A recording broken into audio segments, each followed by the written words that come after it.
O senador Lazier Martins concedeu uma entrevista ao programa Cruzando as Conversas da RDC-TV quando foi questionado sobre as manifestações que estão ocorrendo em todo o Brasil. O senador apontou que as manifestações pacíficas superaram em muito os bloqueios de estradas, atraindo cerca de 1 milhão de pessoas a diversos lugares pelo país. O senador questionou: a pergunta que eu faço, por que será que aconteceu isso?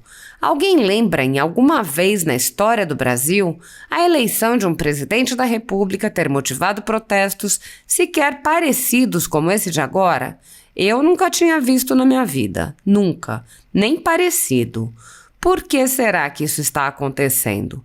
Por que essas multidões estão nas ruas protestando e mostrando que esse processo ainda não terminou e, ao que tudo indica, vai muito longe e sabe-se lá com consequências mais graves, que é uma temeridade, mas que pode acontecer? Lazier Martins afirmou: é preciso buscar a gênese de tudo isso. Onde é que começou tudo isso? Qual é a fonte dessa bagunça instalada hoje no Brasil? A gênese é no Supremo Tribunal Federal. Eu não tenho dúvidas de que tudo o que está acontecendo é da responsabilidade do Supremo Tribunal Federal. Martins lembrou que seu primeiro ato como senador foi uma proposta de emenda à Constituição para mudar a forma de indicação de ministros do Supremo Tribunal Federal. Ele lembrou que à época já havia dito: eu tenho um ponto de vista de que o STF não pode mais continuar sendo formado por indicações do presidente da República, que escolhe conforme suas conveniências pessoais e por afinidades ideológicas. Eu venho da comunicação, estou acompanhando já há alguns anos que o governo do PT se propôs a formar um Supremo Tribunal Federal conforme a sua ideologia. O senador explicou: e não é outra coisa que está acontecendo. Hoje temos um Supremo materializado por uma ideologia. O senador afirmou que a tomada ideológica da corte foi evoluindo e chegou ao ponto de anular os julgamentos de Lula por filigranas processuais. Lazier Martins disse: aí está a causa principal. Os movimentos de rua, de protestos, de revoltas, de desconformidades são por causa de um STF que tirou da cadeia o líder de uma organização criminosa e o entregou para que fosse candidato à presidência da República. E os brasileiros que têm brios, que têm vergonha na cara, que têm patriotismo, dizem: este aqui eu não aceito. Eu não aceito que um ladrão seja meu presidente da República. E foram às ruas e, ao que tudo indica, vão continuar indo. Em outra entrevista ao Jornal da Cidade Online, o senador foi questionado sobre a fala do ministro Alexandre de Moraes, que afirmou que quem contestar o resultado da eleição deve ser tratado como criminoso. Lazier disse: eu acho que o ministro Alexandre de Moraes, novo imperador do Brasil, deve começar então por mandar recolher esse 1 milhão de pessoas que começou a se reunir nas praças, em grande volume, em manifestações muito ruidosas, desde anteontem com uma maior expressão no dia de ontem. O senador afirmou que nunca viu protestos tão grandes após uma eleição e questionou: por que isso? Qual é o motivo? Qual é o fenômeno que está levando tanta gente a protestar?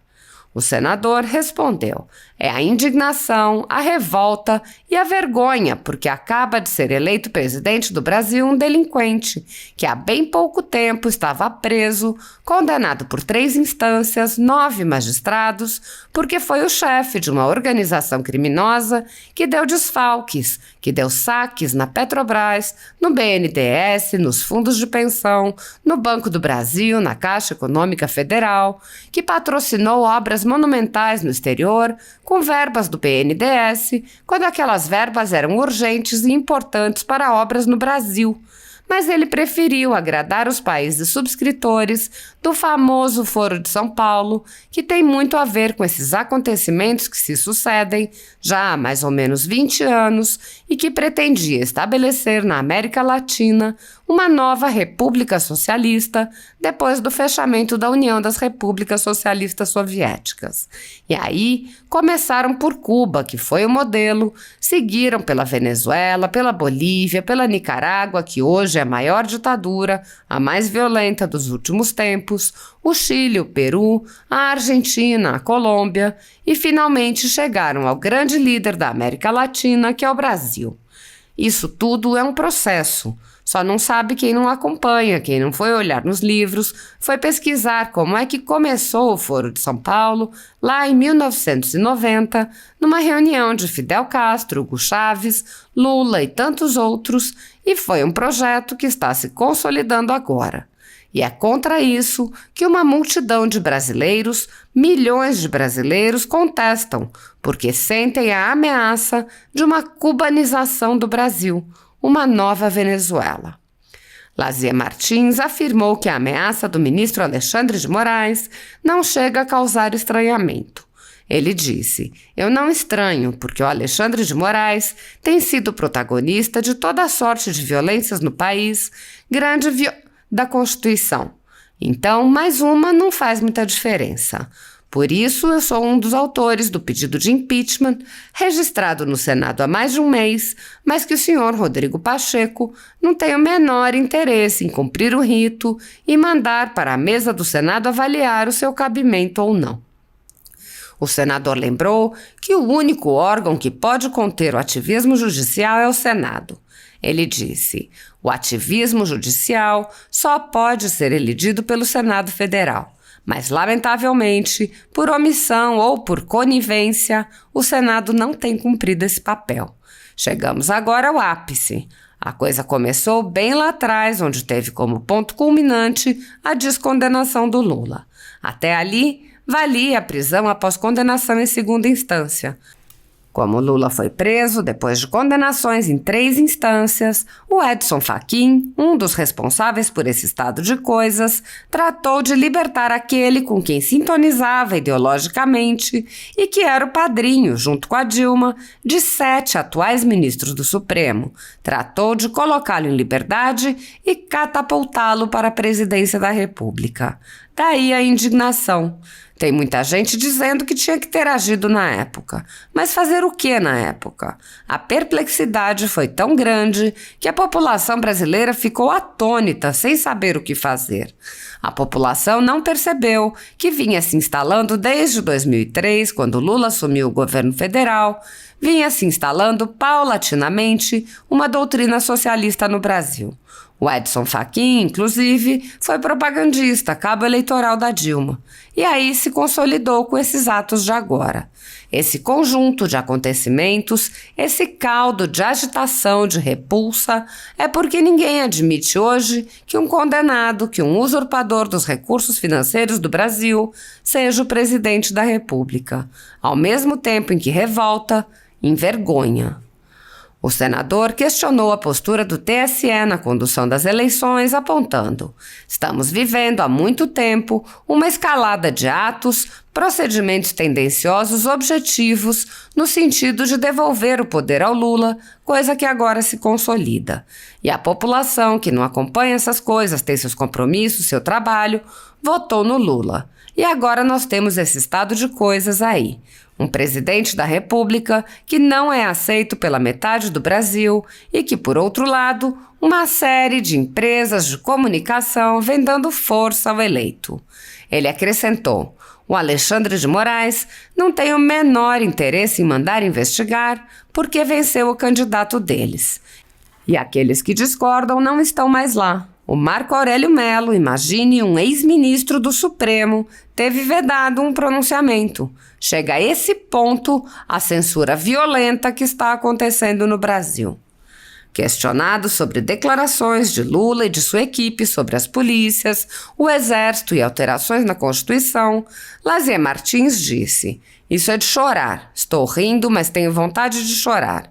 Isso aí é a cubanização completa do país. É o que Chávez fez e Maduro seguiu na Venezuela. Esse é o roteiro que está se vislumbrando. Custo acreditar que já seja anunciado assim tão cedo. Pensei que ia acontecer em janeiro, fevereiro, mas se já está acontecendo, isso aí é uma provocação irresistível aos brasileiros de bem. Sobre a nova composição do Senado, Lazier Martins disse: os dois lados estão se mexendo, tanto o lado bolsonarista como o lado lulista. Do lado lulista, começaram os entendimentos, as negociações para fazer uma grande federação de partidos de centro, como chamariz para que venham integrar o governo Lula. Aí colocariam PSDB, PSD, até o meu Podemos está sendo cotado, mas eu não acredito que o Podemos vai aceitar essa vergonha. Se aceitar, eu vou ser o primeiro a sair do partido. Enquanto que o lado bolsonarista elegeu no mínimo 6 ex-ministros do governo Bolsonaro, mais aqueles que estão lá. O Senado Federal ficou muito reforçado por essa ala de centro-direita. Então, eu acho que haverá um Senado bem mais atuante do que aquele que vinha trabalhando até agora, que vem sendo omisso em quase tudo. Mas tenho percebido também que o presidente Pacheco já vem agindo nos bastidores na ambição de ser eleito novamente presidente do Senado. Aí sim fica tudo igual, não muda nada, e fica um terreno aberto ainda para as pretensões do Lula. O Pacheco gosta muito de poder. Em troca de poder, ele faz qualquer negócio com o Lula. O senador fez ainda duras críticas à velha imprensa por sua conivência com a censura. Inicialmente, ele apontou a existência do jornalismo chapa branca em favor de Lula. Ele disse: a crítica à comunicação vem de dois lados, os dois lamentáveis. De um lado, o jornalismo chapa branca, que é a grande imprensa brasileira dando apoio à eleição do Lula e gritando o dia inteiro que tem que valer a democracia e é ato antidemocrático fazer manifestações contra o Lula porque ele foi legitimamente eleito, esquecendo o passado. Porque ninguém deve esquecer qual é o motivo desta indignação dos milhares de brasileiros nas ruas. A indignação é por terem libertado Lula da cadeia, apesar de todos os crimes que cometeu, e trazê-lo para a presidência do Brasil. Isso é uma desonra para o Brasil e para os brios, para o amor próprio dos brasileiros. Esse é um lado. Lazier Martins enfatizou a censura que é imposta aos meios de comunicação. O senador lembrou o exemplo da Jovem Pan, afirmando que a emissora tinha como opções demitir jornalistas críticos a Lula ou fechar. Lazier Martins disse: ai de quem faça alguma crítica mais contundente. Corre riscos, porque a ditadura está implantada. Não se cumpre mais o artigo 5º da Constituição, que diz respeito à liberdade de expressão e liberdade de pensamento. Não se traz mais o Ministério Público para atuar nas ações, como manda a Constituição. O Alexandre de Moraes não deixa. Ele é polícia, é Ministério Público, é juiz, ele é vítima, ele é tudo. Não se cumpre o artigo 220 da Constituição, que fala na liberdade de imprensa. Quer dizer, a barafunda está instalada e quem mais sofre é a Constituição brasileira e a perplexidade dos brasileiros. Há 10 anos, a Folha Política atua noticiando fatos, discursos, argumentos e denúncias que são obliteradas pela velha imprensa. Nosso veículo de imprensa dá voz às vozes conservadoras, ao anticomunismo, à defesa dos direitos fundamentais e da liberdade de expressão e de imprensa, além de trazer ao público os vídeos dos pronunciamentos de autoridades para que o público possa formar sua própria opinião sobre o que foi dito e não precise depender de relatos de terceiros. Quem controla a informação, controla, em última instância, a realidade. Grupos monopolísticos e cartéis que se associam com o intuito de barrar informações contrárias ou inconvenientes, atuam em conluio com a finalidade de aniquilar qualquer mídia independente, eliminando o contraditório e a possibilidade de um debate público amplo, honesto, abrangendo todos os feixes e singularidades dos mais diversos espectros políticos.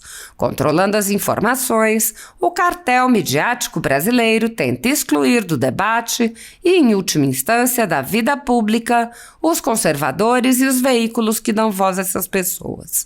A renda da Folha Política está sendo confiscada a mando do ministro Luiz Felipe Salomão, ex-corregedor do TSE, com respaldo e apoio de Luiz Roberto Barroso, Alexandre de Moraes e Edson Fachin.